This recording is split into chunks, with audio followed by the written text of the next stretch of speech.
दोस्तों, जैसे Hindi, English, Gujarati, Marathi language होती हैं, उसी तरह चार्ट की भी एक लैंग्वेज होती है। चार्ट आपके साथ बातें कर सकता है, पर जरूरी है कि आपको उसे रीड करना आना चाहिए। कैंडलस्टिक पैटर्न के पीछे के इमोशंस, मार्केट स्ट्रक्चर, सपोर्ट और रेजिस्टेंस के पीछे छुपी हुई planning, supply and demand zone, कहाँ पर बायर्स का पावर है, कहाँ पर सेलर्स का पावर है, ऑन प्राइस एक्शन का हर एक मूव कुछ ना कुछ बोलता है कि आगे क्या हो सकता है। बस आपको ध्यान से उसको रीड करने की जरूरत है। दोस्तों, आज से आपका चार्ट रीड करने का नजरिया पूरी तरह से बदल जाएगा अगर इस वीडियो को ध्यान से समझा तो। जैसे यहाँ आप देख सकते हैं, मार्केट अभी लोअर लो और लोअर हाई के स्ट्रक्चर में नीचे आ रहा है। यहाँ डाउन ट्रेंड है, तो आपको सिर्फ और सिर्फ सेलिंग की अपॉर्चुनिटी फाइंड करनी है। नेक्स्ट हम देखें तो प्राइस धीरे धीरे ऊपर की तरफ मूव करने लगता है और आगे जाकर एक साइडवे रेंज में मार्केट स्टक हो चुका है। दोस्तों, पहले यहाँ डाउन ट्रेंड था, फिर मार्केट में हमें हायर हाई और हायर लो की फॉर्मेशन मिली। मतलब यहाँ एक मिनी अप ट्रेंड की शुरुआत हो चुकी है, लेकिन अभी भी प्राइस ने इस रीसेंट स्विंग को ऊपर की तरफ ब्रेक नहीं किया। अगर यह मिनी अप ट्रेंड इस स्विंग को ब्रेक करके ऊपर की साइड जाता है, तभी हम इसको प्रॉपर अपर ट्रेंड कंसीडर कर सकते हैं। लेकिन फिलहाल तो ये on L over downtrend ही है, लेकिन हम ये मिनी अपर ट्रेंड को भी इग्नोर नहीं कर सकते।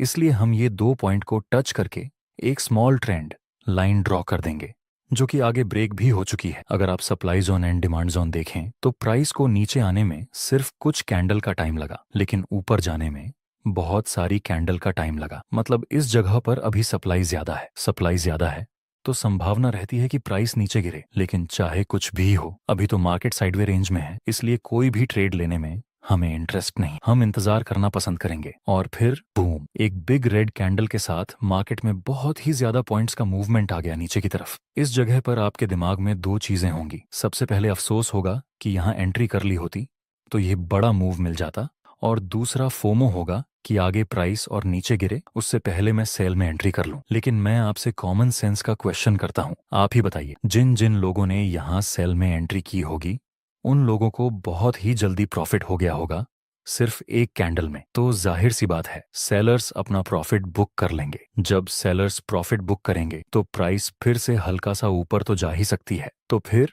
फोमो के चक्कर में हम यहाँ एंट्री क्यों करें? वैसे भी अगर हम यहाँ सेल में एंट्री करते तो हमारा स्टॉप लॉस बहुत ही ज्यादा बड़ा हो जाता, इसलिए भी हम यहाँ एंट्री नहीं कर सकते। अभी भी हम इंतजार ही करेंगे। और मजे की बात यह है कि ज्यादा सेलिंग की वजह से यहाँ सप्लाई जोन क्रिएट हो चुका है, इसलिए यह पूरी साइडवे मूवमेंट को हम सप्लाई जोन की तरह यूज कर सकते हैं। यहाँ भी सप्लाई ज्यादा थी और यहाँ भी सप्लाई ज्यादा थी, तो आगे हमें फिर से सेल में एंट्री करने का मौका मिल सकता है। नेक्स्ट हम देखें तो मार्केट थोड़ा सा नीचे आने के बाद धीरे धीरे ऊपर की तरफ मूव करने लगा और लास्ट में एक डोजी प्लस कंफर्मेशन कैंडल की फॉर्मेशन मिल चुकी है। सप्लाई जोन के पास अब हम सेल में एंट्री कर सकते हैं। प्रॉफिट टारगेट यहाँ पर रखेंगे और स्टॉप लॉस डोजी कैंडल के हाई से थोड़ा सा ऊपर। नेक्स्ट हम देखें तो हमारा प्रॉफिट टारगेट हिट हो चुका है। दोस्तों, ये जरूरी नहीं कि हमारा प्रॉफिट टारगेट हिट हो गया, जरूरी ये है कि हमने इस जगह पर सेल में एंट्री क्यों नहीं की। यहाँ भी शूटिंग स्टार और कंफर्मेशन कैंडल बनी थी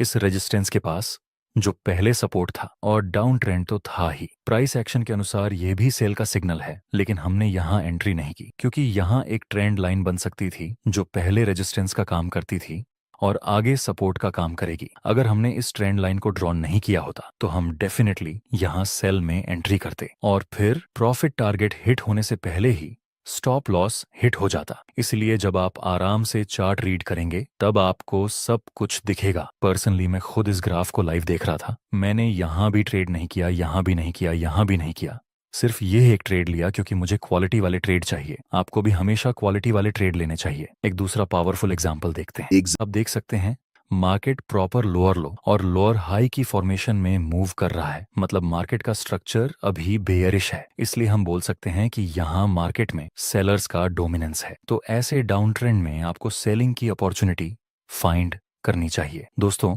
ट्रेड लेने से पहले हम वह सब लेवल ड्रॉ कर देंगे जहां से मार्केट ने रिएक्ट किया था। हम यह दो लेवल को टच करके ट्रेंड लाइन ड्रॉ कर सकते हैं। ये सपोर्ट आगे जाकर रेजिस्टेंस का काम कर सकता है। आगे हम देखें तो प्राइस इस ट्रेंड लाइन को अप्रोच करता है और कुछ रेड कैंडल की फॉर्मेशन भी बन चुकी है। अभी भी इसका रीसेंट स्विंग ऊपर की तरफ ब्रेक नहीं हुआ, तो अभी भी यह डाउन ट्रेंड ही है। ऊपर से यहाँ ट्रेंड लाइन का रेजिस्टेंस और ये इंपॉर्टेंट रेजिस्टेंस भी, ये दो इंपॉर्टेंट लेवल के पास हमें बेयरिश कैंडल की फॉर्मेशन मिली और ट्रेंड भी डाउन का है। अगर हम यहाँ सेल में एंट्री करेंगे तो हमारा स्टॉप लॉस बहुत ही स्मॉल रहेगा और प्रॉफिट टारगेट इस सपोर्ट के पास, मतलब प्रॉफिट टारगेट बड़ा रहेगा। क्या हमें यहाँ सेल में एंट्री कर लेनी चाहिए? नहीं, डाउन ट्रेंड है, ट्रेंड लाइन के पास बेयरिश कैंडल की फॉर्मेशन मिली, फिर भी आपको सेल में एंट्री नहीं करनी चाहिए। यहाँ क्यों एंट्री नहीं करनी चाहिए, इसका रीजन जानने के लिए आपको करेक्टिव और इम्पल्सिव मूव का छोटा सा कॉन्सेप्ट समझना चाहिए। देखिए, जब मार्केट किसी अपर ट्रेंड में होता है, उसे समय बीच बीच में जो डाउन मूव मिलती है उसको हम करेक्टिव मूव बोलते हैं, और अपर ट्रेंड के दौरान